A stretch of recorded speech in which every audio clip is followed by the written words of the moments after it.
ایک بھی اسکالر جس کے پاس معیار ہے میرے سامنے تو آئے. اگر مرد کے بچے تو ٹھیک ہے سر.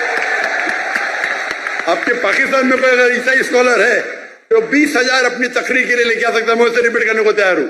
پاکستان میں یہیں کر دوں گا. برابر کی نہیں, باہر جانے کی ضرورت ہی نہیں. نے ریسیپٹ دی کیا بولا تو نے؟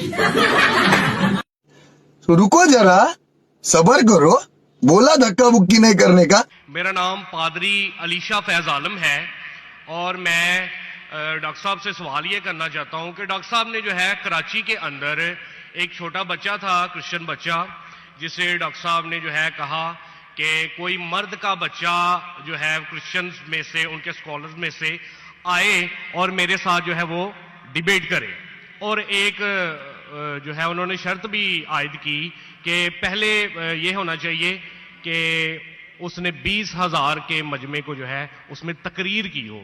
تو ڈاکٹر صاحب اگر مرد کے بچے ہیں تو وہ اب آ کے جو ہے ہم سے ڈیبیٹ کریں, کیونکہ انہوں نے یہ جملہ بولا ہے. تو اب وہ کیوں مطلب بھاگ رہے ہیں یا کیوں وہ جو ہے اوائڈ کر رہے ہیں.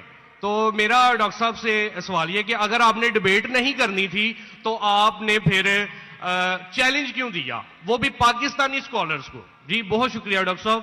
اور میں پاکستانی اسکالر نہیں ہے. ہاں تو میں وہی تو کہتا ہوں نا, میں نے کب کہا کہ میں پاکستانی اسکالر سے ڈیبیٹ کرنا چاہتا ہوں؟ میں نے کدھر بھی کہا؟